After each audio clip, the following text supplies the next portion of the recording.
Okay, now let us talk about the second event in sexual reproduction, that is your fertilization event. Okay, hetu অসমীয়া কি কয় নিষেচন বুলি কয় ঠিক আছে আগৰ ক্লাছটোত আমি কি পঢ়িলো গেমেটোজেনেসিস পঢ়িলো আৰু ট্ৰান্সফাৰ অফ গেমেটস পঢ়িলো হয় নহয় দুটা অৰ্গানিজম আছে দুটা অৰ্গানিজমে গেমেটস প্ৰডিউস কৰিলে আৰু তাৰ পিছত কি হ'ল গেমেট গিটা ফিউজ হ'বলৈ সহায় কৰিব কাৰণে তাহাঁতক ট্ৰান্সফাৰ কৰিলে ঠিক আছে এতিয়া কি হ'ল সোৱা now this haploid gametes okay this haploid gametes they will what they will fuse মানে কি লগ লাগি যোৱা একেবাৰে মিহলি হয় এটা হৈ যোৱা বুজি পাইছা নে so they will fuse and they will now what will happen তাহাঁতি haploid আসলে কিন্তু fuse হৈ মেলি suppose এটো আসলে নহয় এনেকে লগ লাগি fuse হ'ল তাৰপিছত কি হ'ল তাহাঁতৰ কন্টেন্ট খিনি মানে মিহলি হৈ ডাবল হৈ যাব যে এমাউন্টটো সো হে কাৰণে এই হ্যাপ্লয়েড গেমেট গিটা এটা কি হৈ যাব ডিপ্লয়েড জাইগোট হৈ যাব গেমেটস এবোৰ আসলে গেমেটস ওকে এবোৰ আসলে কি গেমেটস এই গেমেটস বিলাক ফিউজ হৈ মিলি কি প্ৰডিউস কৰিলে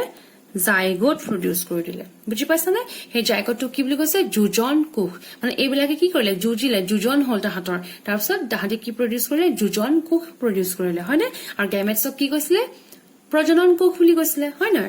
নাও এতিয়া সোৱা depending upon the environment in which fusion is taking place fertilization is again of two types এটা fertilization to কোট হৈছে হেতু কথা কৈছে মানে এনভায়রনমেন্ট টু হেতু কথা বুজাইছে সাৰাউন্ডিং টু ওকে এটা ফাৰ্টিলাইজেশন টু কোট হৈছে হেতুৰ ওপৰত নিৰ্ভৰ কৰি ফাৰ্টিলাইজেশন কি কৰিছে দুটা ভাগত ভাগ কৰি দিছে বুজি পাইছা নে এক্সটাৰ্নাল ফাৰ্টিলাইজেশন ইন্টাৰনাল ফাৰ্টিলাইজেশন এক্সটাৰ্নাল ফাৰ্টিলাইজেশন টু কি বুলি কয় বহি নিষেচন ঠিক আছে আৰু ইন্টাৰনাল ফাৰ্টিলাইজেশন টু কি বুলি কয় অন্ত নিষেচন এটা বহি মিন্স হোৱাট বাহিৰ অন্ত মিন্স ভিতৰত okay external a term bur tumalke pai hisa external means what outside right outside and internal means what inside okay it is swa external fertilization fusion occurs outside body of organism to gar bahirot jetia tumar fertilization hobo tetia hetu ki buli kobo external fertilization buli kobo bujila generally occurs in aquatic organisms so monot thoba je aquatic organism no কেনেকুৱা ধৰণৰ ফাৰ্টিলাইজেশন হয় তেতিয়া কি ক'ব লাগিব এক্সটাৰ্নাল ফাৰ্টিলাইজেশন ঠিক আছে it's সব পানীত এৰি দিব হয় নহয় পানীত ফাৰ্টিলাইজেশন কৰিবলৈ এৰি দিব সো পানীটো অকল বলে গেমেটস গিটাই নহয় বহুত বেলেগ ধৰণৰ আৰু বহুত বেলেগ অৰ্গানিজমছৰ গেমেটস থাকিব পাৰে হয় না আৰু তেনে ক্ষেত্ৰত কি হ'ব এই মেল এণ্ড ফিমেল গেমেটৰ লগ পোৱাৰ চান্সেছটো কমি যাব পাৰে ন সো হেতু কাৰণে কি কৰে সেই প্ৰবলেমটোক ওভাৰকাম কৰিব কাৰণে they produce large number of gametes both the male and female they are going to produce large number of gametes so that their fertilization chances increases okay but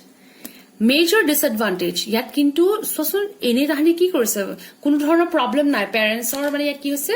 parents e eta kam korile je tahani gametes produce korile kintu offspring tuk je mane sai thakibo lage tenekwa dhoroner kono tahato problem nai but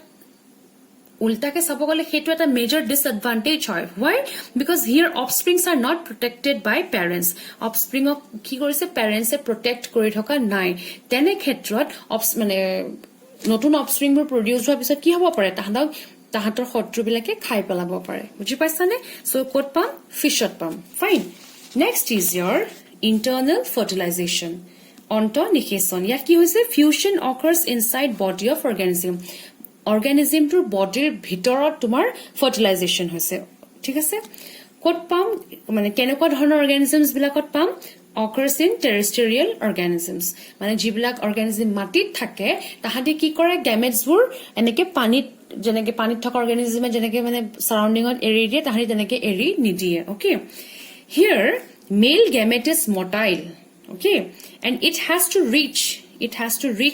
where it has to reach the egg or the female gamete okay tahati mane ki hol tahati motile hoy no that means what they can move aro tahati move kori mili koloi jabo ei female gamete tor usorle jabo buji paisa ne atar so ta ki koribo fuse kori mili yar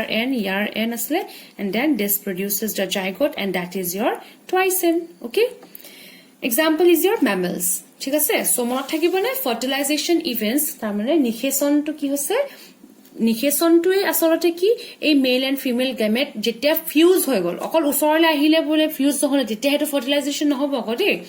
male and female গেমেটটো ওচৰলৈ আহি completely fuse হৈ যাব লাগিব আৰু half